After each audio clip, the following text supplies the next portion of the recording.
মুফতি মাওলানা ইব্রাহিম হোসেন।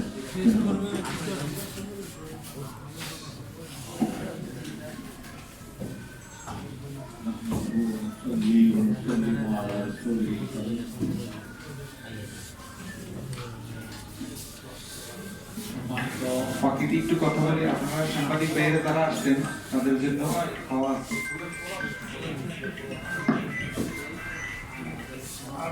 আরেকবার ব্রিফ করা হবে, যদি আমরা কোনো চ্যানেল যারা পাই নাই তাদের জন্য আলাদা করে ব্রিফ করা হবে, আরেকবার করা হবে যারা পাই নাই, যারা পরে আসছে, যারা পান নাই তাদের জন্য আলাদা করে আবার ব্রিফ করা হবে।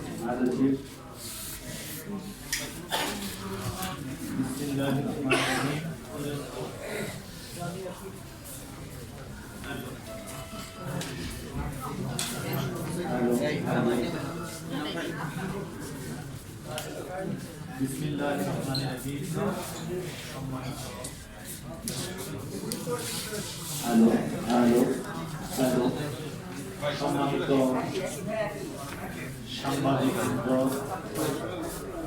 এবং ঐতিহ্যবাহী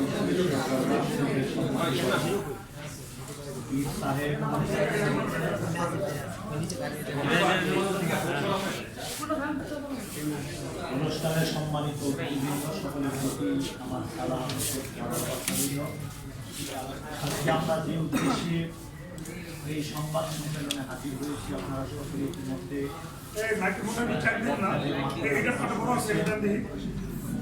আমি বেশি কথা না বলে শুধু এতটুকু বলবো, বাংলাদেশের ঐতিহ্যবাহী একটি দরবার, ঐতিহ্যবাহী সুরেশ্বর দরবার, সেই দরবারের সম্মানিত পীর সাহেব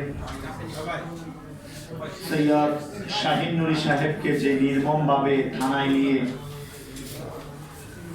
বিনা অপরাধে তাকে যে অত্যাচার নিপীড়ন তার উপরে চালিয়েছে, সে অত্যাচারের তীব্র নিন্দা ও প্রতিবাদ জানাচ্ছি।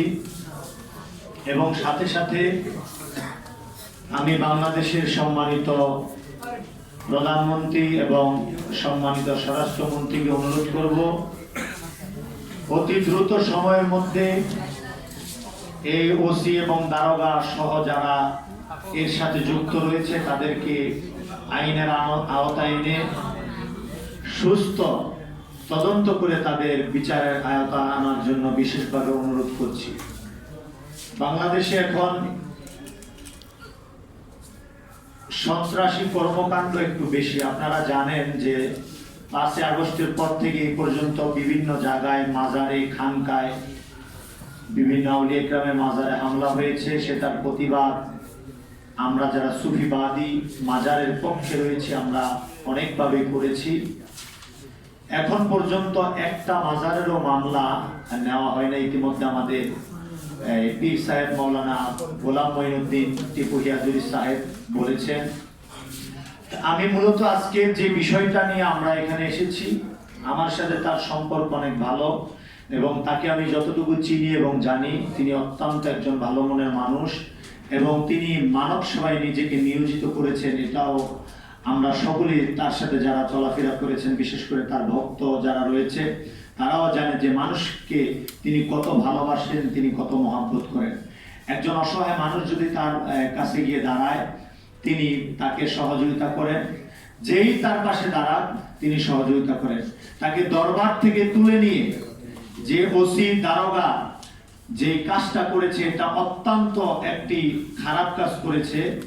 সেই জন্য আমি আপনাদের সকলের সামনে সাংবাদিক ভাইয়েরা যারা রয়েছে আপনাদেরকে সকলকে বলবো, আজকের এই সংবাদ সম্মেলনকে আপনারা এমনভাবে প্রচার করবেন যাতে খুব দ্রুত সময়ের মধ্যেই বাংলাদেশ সারা বিশ্বের মানুষের কাছে পৌঁছে যায় যে একজন থানার ওসি কিভাবে যাদেরকে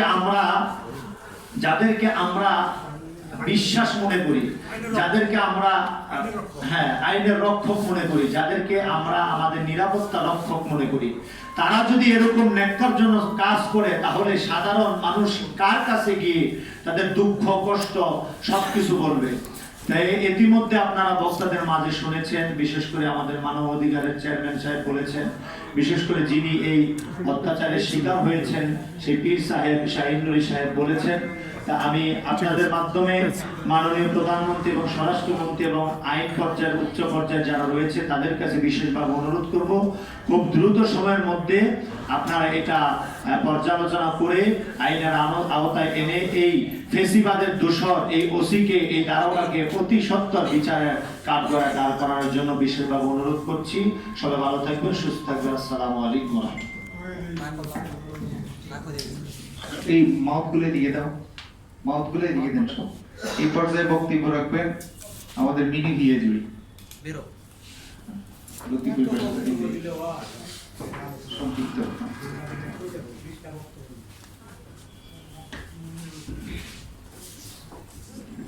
আমাদের বক্তব্য যারা পান নাই পরে আসছেন, পাইছে সবাই পেয়ে গেছে। আশ্রয় সাহেব পাঠাইছে এমন কেউ আছেন? আপনাকে পাঠিয়েছেন? তাই আপনাদের জন্য আমি আলাদা করে আমার ব্রিফ করবো। কয়জন আসছেন আপনারা? আশ্রয় সাহেব পাঠিয়েছেন কয়জন?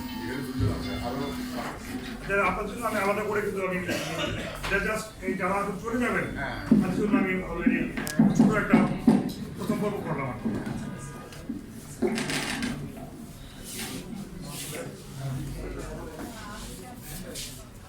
দুঃখিত, আমি এখানে যে বিষয়টা নিয়ে এখানে এসেছি, যে বিষয়টা শুনেছি খুবই দুঃখজনক। এটা নিয়ে বলার মতো আমার নতুন করে কিছু নাই। অনেকেই বলছেন এখানে আমার দয়াল মুর্শিদ কেবলা, মঈনুদ্দিন টিপু, ইয়াজুরি বাবা যেন সব বলে ফেলছেন। আমার আর বলার বাকি থাকে না, তারপরও কিছু কথা বলতে চাই। কারণ শাহিনুরি যে বাবাজানের উপরে অত্যাচারটা হয়েছে, ওনাকে আমিও চিনি, জানি ওনার সম্বন্ধে। এখন এটা আসলে মেনে নেওয়া সম্ভব না, অনেক কষ্টদায়ক। এটা আমার বাড়ি সিলেট, তো সিলেটের একটা আঞ্চলিক কথা আছে যে শিয়ালের কাছে কখনো মুরগি বাগ দিতে হয় না। এখন এই দেশটা আইন বলেন আর যাই বলেন, যেই ক্ষেত্রেই বলেন, গুরুবাদ বলেন, যা বলেন, যে জায়গায় বলেন, এখানে শিয়ালের কাছে মুরগি বাগি দেওয়া হয়ে গেছে। তো আমি ছোট মানুষ, আমার ছোট জ্ঞান থেকে যে কথাটা বলতে চাই, আমরা যদি ক্ষেত বাঁচানোর জন্য ক্ষেত করি, ক্ষেত বাঁচানোর জন্য বেড়া দিই, ওই বেড়াই যদি ভেঙে ক্ষেত নষ্ট হয়ে যায়, তাইলে এই বেড়া দেওয়ার কোনো মানে নাই, এই বেড়া দেওয়ার কোনো মানে নাই। তো বাংলাদেশ, এইখানে একটু আগে আমার দয়াল বলে গেছেন একটা কথা যে বাংলাদেশে আইন শৃঙ্খলা এবং কি থানা যে কোনো জায়গায় এই তারেক রহমান, মাননীয় প্রধানমন্ত্রী তারেক রহমান, ওনার সম্মান নষ্ট করার ক্ষেত্রে কিছু মানুষ কাজ করে যাচ্ছে ছদ্মবেশে। আচ্ছা, আমি মানলাম ওনার সম্মান নষ্ট করতে তারা কাজ করে যাচ্ছে ছদ্মবেশে। এখন উনি কি করতেছে? তারেক রহমান কি করতেছে? এই যে 5 আগস্টের পর থেকে এই যে মাজার মুকাম ভাঙা হচ্ছে, এই যে একের পর এক নিরপরাধ নিষ্পাপ আল্লাহর ওলিদের উপরে আক্রমণ করা হচ্ছে। আপনারা দেখেছেন 2021 সালে আমার দয়াল মঈনুদ্দিন টিপু ইয়াজুরি বাবাজানকে বিনা দোষে 2021 সালে মার্চ মাসের 20 তারিখ ওনাকে চা খাওয়ার নাম করে নিয়ে ওনাকে নিয়ে হাত পা ভেঙে দেওয়া হয়েছে। এখন পর্যন্ত এটা সুষ্ঠু বিচার আমরা পাইনি। তারপরে আরো কত ঘটনা দেখছেন তো আপনারা কিছুদিন আগেও, কিভাবে একজন পিসাবরে কুপাইয়া বাড়িঘর ভেঙে লুটপাট করে। আচ্ছা ঠিক আছে, তারা পিসাবদের ভুল আছে, ভুল ধরিয়ে দেওয়া, একজন মানুষ হয়ে আরেকজন মানুষের ভুল ধরিয়ে দেওয়া, এটা স্বাভাবিক। ভুল ধরিয়ে না দিয়ে মাইক দূর করবে, আবার হচ্ছে মাইক দূর তো করবে লুটপাট করে। আসলে তারা কারা? যারা এই দেশে আইন শৃঙ্খলা নামে বিভিন্ন থানায়, বিভিন্ন জায়গায়, বিভিন্ন ছদ্মবেশে এই মূর্তি সাইজা বসে রয়েছে, এই হুজুর সাইজা বসে রয়েছে, এই অত্যাচার করতেছে ওলি আল্লাহর উপরে, অত্যাচার করতেছে মাজারের উপরে। যেই ওলি আল্লাহ দেশে ইসলাম প্রতিষ্ঠা করতে তাদের উপরে অত্যাচার করতেছে। শাহিনুরি বাবাজান একজন আল্লাহ ওলি, এটা আমি জানি। ওনার উপরে অত্যাচার হচ্ছে কেন? আমার দলের উপরে অত্যাচার হচ্ছে কেন? তারা কি আজ পর্যন্ত মাদ্রাসার মসজিদে যে অশ্লীল কাজগুলো হচ্ছে, এগুলা কি আমাদের কোনো দরবারে বা কোনো মাজারে, কোনো খানকায় আজ পর্যন্ত আপনারা এরকম কোনো প্রমাণ দেখাইতে পারবেন যে আপনাদের দরবারে এরকম কিছু হয়েছে? আপনারা বলেন, পারবেন এরকম কোনো প্রমাণ দেখাইতে? পারবেন না। তাইলে যেহেতু পারবেন না, আমি আবার এই পিছনে একটা কথা বলছি, ওই কথাটাই যাচ্ছি। যেখানে বলা হয়েছে তারেক রহমানের সম্মান নষ্ট করতে কিছু মানুষ ছদ্মবেশে বিভিন্ন জায়গায় বসে আছে, তাহলে তারেক রহমান উনি কি করতেছেন? ওনার প্রতি আমি সম্মান রেখে বলতেছি, উনি কি করতেছেন?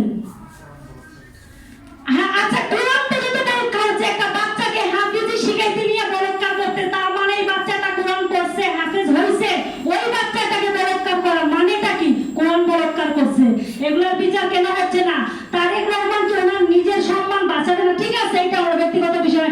আমরা তো মানুষ, আমরা তো দেশের মানে আমরা তো এই দেশের মানুষ, অন্য দেশের মানুষ না, এই দেশের নাগরিক। আমরা কি ভোট দেই না? আমরা কি ভোট দেই না? আমাদের ব্যক্তিত্ব স্বাধীনতা নাই? আমরা কেন এই মাদ্রাসা মসজিদে আকাম কুকামের সাথে জড়িত হচ্ছি না বিধায় আমাদেরকে এইভাবে নির্মমভাবে অত্যাচার করা হবে? রোজার মাসে এই মানুষকে ঘর থেকে ধরে নিয়ে কোনো অভিযোগ ছাড়া, কোনো অভিযোগ নাই, আজ পর্যন্ত অভিযোগ চাইতে পারে নাই।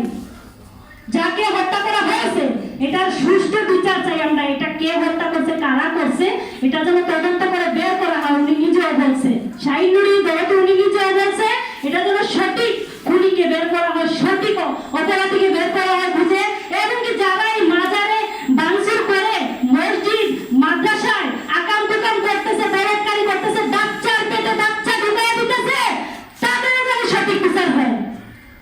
আমি এখানে অনেকে অনেক কিছু বলছেন, অনেক আমার সব সিনিয়র এখানে, সব আমার গুরুজন এখানে, সবার প্রতি সম্মান রেখে বলতেছি, আমার কিছু বলার নাই। তারপর আমি এই দুইটা জিনিস, আমি দুইটা বিচার চাই। একটা হচ্ছে গিয়া এই যে মাদ্রাসায় মসজিদে এত কিছু হচ্ছে, এটার বিরুদ্ধে কেউ আজ পর্যন্ত একটা মোল্লার বিরুদ্ধে কথা বলে না। আমাদের সুবিধাদের লোকের একজন একটা ভিড় করলে আরেকজন সুবিধাদের লোক তার বিরুদ্ধে কথা বলে, তাকে সংশোধন করার জন্য যথেষ্ট পরিমাণ ইয়ে করে তাকে।